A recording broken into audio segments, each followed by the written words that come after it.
ओम नमो भगवते वासुदेवाय। स्वागत है आप सभी का हमारे चैनल पर। आज के इस वीडियो में हम बात करने वाले हैं माघ मास के कृष्ण पक्ष की एकादशी किस नाम से जानी जाती है, किस दिन इसका व्रत किया जाएगा और व्रत के पारण का शुभ मुहूर्त क्या होगा, राहु काल का समय क्या होगा, सभी के बारे में आज के इस वीडियो में हम बात करने वाले हैं। तो वीडियो को अंत तक अवश्य देखिए और अगर वीडियो आपको पसंद आता है, जानकारी आपके लिए उपयोगी हो तो औरों को भी शेयर करिए और इसी प्रकार की जानकारियां प्राप्त करने के लिए चैनल को सब्सक्राइब करके बेल आइकन पर क्लिक भी अवश्य कर लीजिए। तो चलिए अब शुरू करते हैं आज का वीडियो। तो देखिए, सनातन धर्म में एकादशी तिथि बहुत महत्वपूर्ण तिथि मानी जाती है और भगवान विष्णु को ये तिथि अत्यंत ही प्रिय होती है। एकादशी पर व्रत करने से समस्त पापों का नाश होता है और जीवन के कष्ट दूर होते हैं। साथ ही साथ साधक को मोक्ष की प्राप्ति भी होती है। माघ मास के कृष्ण पक्ष की एकादशी षटतिला एकादशी के नाम से जानी जाती है।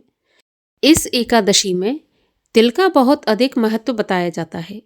6 प्रकार से तिल का प्रयोग करना चाहिए।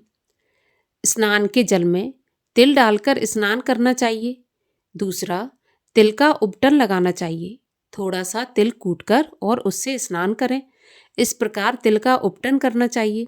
तीसरा, पूजा के समय पे हवन करते समय या दीप जलाते समय तिल का प्रयोग करना चाहिए। इसके बाद भगवान को भोग लगाते समय भी तिल का भोग लगाना चाहिए और तिल का दान भी इस दिन अवश्य करना चाहिए। और इस दिन जल में तिल डालकर पितरों के लिए तर्पण भी करना चाहिए। इस प्रकार से 6 तरह से तिल का प्रयोग किया जाता है, इसीलिए इसे षटतिला एकादशी कहा जाता है। माघ के महीने में तिल का विशेष महत्व होता है और स्नान का भी विशेष महत्व होता है। अब इस एकादशी के नियम भी उसी प्रकार पालन किए जाएंगे जैसे प्रत्येक एकादशी के व्रत के नियम पालन किए जाते हैं। जैसे 3 दिन एकादशी के व्रत का नियम पालन होता है, दशमी से लेकर द्वादशी तक। दशमी के सूर्यास्त के बाद से ही नमक का और अन्न का त्याग कर देना चाहिए। पृथ्वी पर शयन करना चाहिए और पूर्ण रूप से ब्रह्मचर्य का पालन करना चाहिए। रात्रि में ही मुख शुद्धि करके सोना चाहिए क्योंकि अगले दिन वृष इत्यादि नहीं कर सकते।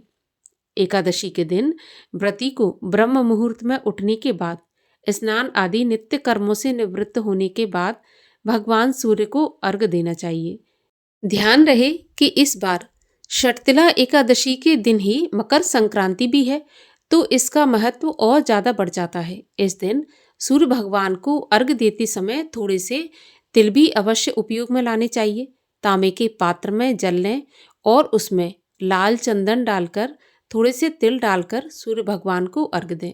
इसके बाद भगवान विष्णु की विधि विधान से पूजा करें, तिल का भोग अर्पण करें। भगवान विष्णु के भोग में तुलसी दल अवश्य ही अर्पित किया जाता है, परंतु एकादशी के दिन ना तो तुलसी का स्पर्श किया जाता और ना ही तुलसी में जल अर्पित किया जाता है। तो एकादशी पर ना तो तुलसी पत्ते तोड़ें, ना एकादशी के दिन तुलसी माता को जल अर्पित करें। हाँ, दूर से ही दीपदान किया जा सकता है और भगवान के भोग में तुलसी अर्पित करने के लिए आप एक दिन पहले ही तुलसी पत्र तोड़कर रखें। और इस दिन तो मकर संक्रांति भी है, तो संक्रांति पर भी तुलसी नहीं तोड़ी जाती है, तो इस दिन तुलसी का स्पर्श या तुलसी तोड़ना वर्जित माना जाता है। द्वादशी पर भी तुलसी पत्र नहीं तोड़ने चाहिए, तो आप पहले से ही इतने तुलसी पत्र तोड़कर रखें कि आप 2-3 दिन पूजा में प्रयोग ला सकें। इसके बाद एकादशी व्रत की कथा सुनें और भगवान विष्णु की आरती करें। सारा दिन मन में हरे कृष्ण या फिर ओम नमो भगवते वासुदेवाय इस मंत्र का जाप करते हुए व्रत धारण करें। अगर हो सके तो निराहार व्रत रखें। अगर निराहार नहीं रख सकते तो फलाहार से यह व्रत रखा जा सकता है, तो फलाहार से व्रत रखें। संध्या के समय एक बार फिर से आरती करके संध्या वंदन करके रात्रि जागरण करना चाहिए। एकादशी के व्रत में रात्रि जागरण का बहुत अधिक महत्व है। अगर किसी वजह से पूरी रात नहीं जाग सकते तो अर्धरात्रि तक तो जागरण करना ही चाहिए। भगवान का नाम स्मरण करते हुए, भजन कीर्तन करते हुए और पृथ्वी पर शयन करना चाहिए। अगले दिन द्वादशी पर जो मुहूर्त बताया जाता है उसी मुहूर्त में व्रत का पारण करना चाहिए, क्योंकि अगर एकादशी के व्रत का पारण शुभ मुहूर्त में नहीं किया जाता तो व्रत का पूर्ण फल प्राप्त नहीं होता। पारण करने से पहले किसी ब्राह्मण को दान दक्षिणा अवश्य देना चाहिए या फिर घर बुलाकर भोजन कराना चाहिए। अगर भोजन नहीं भी करा सकते तो एक ब्राह्मण के भोजन की कच्ची सामग्री, जिसको हम सीधा कहते हैं, वो निकालकर मंदिर में या फिर किसी ब्राह्मण को दान करवा दें। उसके बाद ही अपने व्रत का पारण करें। पारण करने के लिए तुलसी दल से, गाय के दूध से या फिर शुद्ध सात्विक भोजन से या जल से, किसी से भी आप व्रत का पारण कर सकते हैं। परंतु ध्यान रहे, तामसिक भोजन से, प्याज लहसुन वाला भोजन या फिर चाय कॉफ़ी से व्रत का पारण नहीं कर सकते। और आइए अब आपको बताते हैं कि माघ मास के कृष्ण पक्ष की एकादशी का व्रत किस दिन रखा जाएगा। तो देखिए, एकादशी तिथि का प्रारंभ होगा 13 जनवरी मंगलवार की दोपहर 3:16 से और एकादशी तिथि समाप्त होगी 14 जनवरी बुधवार की शाम 5:53 पर।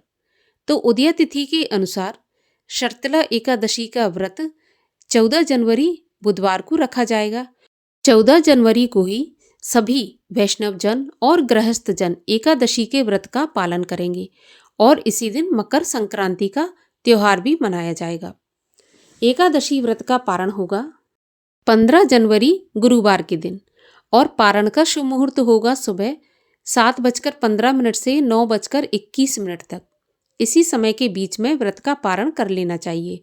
और राहु काल का समय होगा बुधवार को अर्थात एकादशी के दिन दोपहर 12 बजे से 1:30 बजे तक। और राहु काल के समय की गणना अशुभ समय में की जाती है।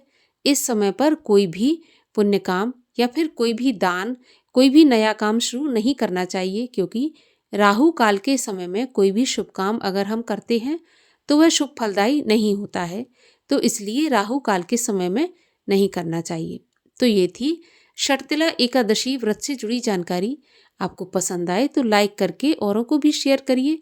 साथ ही साथ चैनल को सब्सक्राइब करके बेल आइकन पर क्लिक कर लीजिए। मिलते हैं अगले वीडियो में, तब तक के लिए हरे कृष्ण।